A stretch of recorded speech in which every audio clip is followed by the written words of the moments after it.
অনেকেই অলরেডি জেনে গেছেন বা আমার আগের ভিডিওটি দেখে আপনারা জানতে পারছেন যে বর্তমানে সৌদি আরবে যে সিস্টেমটা হয়েছে সেটা হলো আপনার যদি ফাইনাল এক্সিটের মেয়াদ এক্সপায়ার হয়ে যায় তাহলে কিন্তু আপনাকে হুরুপ দিয়ে দিচ্ছে অটো হুরুপ। তো এই বিষয়টা নিয়ে অনেকেই উদ্বিগ্ন ছিলেন, কেউ কেউ ছিলেন বলছিলেন যে সার্ভারের সমস্যা, কেউ কেউ বলছিলেন যে অনেক জটিলতা। মূলত বিষয়টা এরকম না, এটা হলো তাদের সিস্টেম। বর্তমানে তারা যাদেরকে ইচ্ছে যখন আপনার ফাইনাল এক্সিটের মেয়াদ শেষ হয়ে যাবে হুরুপ দিয়ে দিবে। এটা কোনো ধরাবাঁধা নিয়ম নাই যে কাউকে যে কোনো সময় দিতে পারে। এখন প্রশ্ন হলো যে এই যে হুরুপ দিতেছে এতে প্রবাসীদের সুবিধা কি এবং অসুবিধা কি, আদৌ কি কখনো বৈধ হতে পারবে কিনা বা এই ধরনের কোনো সুযোগ আসবে কিনা, এই জিনিসটা জানার জন্য অনেকেই আগ্রহ আছে। তো প্রথমেই বলি, আপনাকে যখন হুরুপ দিচ্ছে তখন কিন্তু আপনার দুইটা সমস্যা হচ্ছে। একটা হলো আপনি যখন আগে চেষ্টা করতেন যে একামার টাকা বা আমেল মক্তবের টাকা দিয়ে লিগ্যাল ভাবে আবার নতুন করে এক্সিট লাগিয়ে দেশে যাবেন, সেটা কিন্তু বন্ধ হয়ে যাচ্ছে।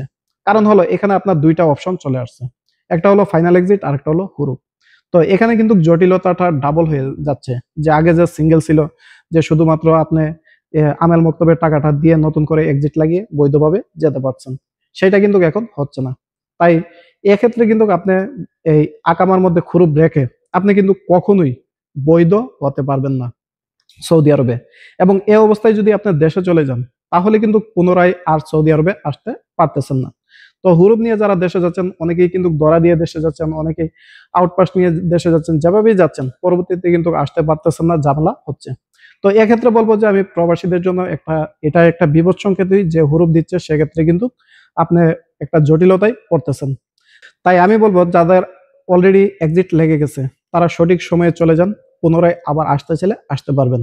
এখন আসেন যে এটার সুবিধা কি, সম্ভাবনা রয়েছে একটা সুবিধা পাওয়ার জন্য। যেমন আপনি যখন একামাটাতে হুরুপ চলে আসছে, হয়তো সৌদি আরবের সরকার চাচ্ছে না যে সৌদি আরবে কোনো অবৈধ লোক থাকুক বা একামা বাদে অন্য কোনো লোক থাকুক। এতে কিন্তু সৌদি সরকারের লস, যেমন আপনার একামার টাকা পাচ্ছে না, বৈধ হলে তার যে আনুষঙ্গিক যে সরকারি খরচগুলো আছে সেগুলো থেকে বঞ্চিত হচ্ছে।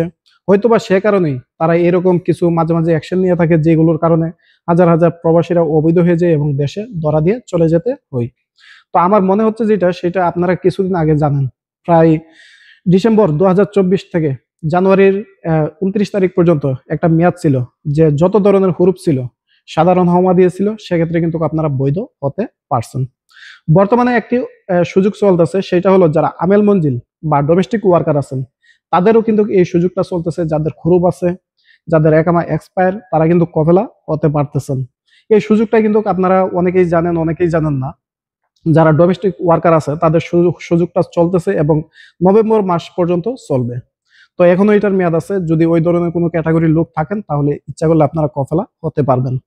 আমার মনে হয় এই যে বর্তমানে আমেল আইডির বিষয়গুলো, যাদের এক্সপায়ার হয়ে যাচ্ছে এক্সিট, তাদেরকে যে হুরুপ দিচ্ছে আমার মনে হয় তাদেরকে ওই ক্যাটাগরির মধ্যে নিয়ে আসা সম্ভাবনা রয়েছে।